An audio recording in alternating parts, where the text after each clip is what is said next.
Okay, I'm here with a very wonderful person. I mean, a man that is making a lot of change in the country today, in the world of blockchain. I mean, Bitcoin. His name is Mr. Chimezie, and he's the founder of Blockchain Nigeria. And he's going to be talking to us about where do we go from here in the pandemic that is holding the world down today. Hi, Mr. Chimezie, how are you doing? Yeah, thank you so much, Ebele, the flutist. It's Yeah. nice hanging out with you today. Oh, thank you so much. It's so nice to meet you today. I would like you to tell us what do you think about the situation of this COVID-19 and how is it affecting the nation the world as a whole, and then specifically our country, Nigeria? Okay, the world is experiencing a global reset for individuals, for businesses, and for organizations all around the world.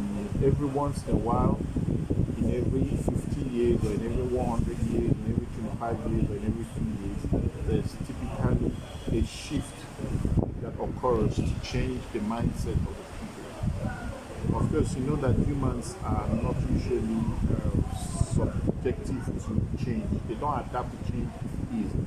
But typically, the world has a way of forcing people to change. So what has just happened is that there has been a lot of displacement and change that has occurred in the community. So it's something that has created a new opportunity for everybody. But once there is a shift like that, it's like an earthquake, and everybody is organized, then people have to take new positions. And those new positions will determine how they will play in the post-COVID-19 era. Okay, so that's exactly what has happened. So, yeah, a lot of people have lost their lives due to the disease and the pandemic, but then after now, life will continue, but continuing in a different way, not the way we used to know before. Okay, now there have been a lot of the lockdown have been home for some time, and people are complaining of businesses, things not going on fine. Where do we go from here? Businesses are down, and some of them have been complaining. We just heard about the way the Americans and the government reforms their own society. What's your advice for our own governors here to help businesses to reforms and things that are not being working? Where do we go from here? Okay, so two things you're asking. First of all, the displacement and the stabilization of existing businesses. Yes. Then secondly, the palliatives that people who were fortunate to receive in Europe and in America. Yes. Why yes. and how can Nigerians also benefit? If there's should something like that happen? Okay. Absolutely. That's the question, right? Absolutely. Yeah. Okay, so I'll take the first one first. Every time there is this kind of thing, is an opportunity. Okay. So I believe that people should see this as an opportunity rather than as a disaster. Okay. Okay, because people, like we normally say in local adage, we say if Mugu no fall, guy man no go chop. Okay. Okay, so somehow people have been displaced. So you need to understand that businesses have to also take that new dimension of iterating and adapting to the new realities. So the new reality is electronic commerce. Before now, people used to hear about e-commerce, but for some people they think that it's meant for some group of people. But everybody right now has to adapt to electronic commerce as far as business is concerned. Okay. So you can see the things that are happening. Okay, new businesses are springing up, and recently Facebook announced opportunity for people to run stores on top of Facebook. Yeah. WhatsApp for business is now very, very, very, very, very suited for businesses. So people have to learn how to take advantage of these new tools that are available. And of course, the virtual world is a reality right now. When we Okay. were kids, we used to watch movies like SFIs and FCI movies, and we used to watch virtual reality kinds of movies, and they looked as though those kinds of things will never happen. But these are realities. So you can actually hang out online. Okay. Okay, you can hang out, and in virtual reality, you'll be able to interact with virtual individuals, virtual entities in the virtual world, and have the same kind of experiences that you normally do when you hang out with them physically.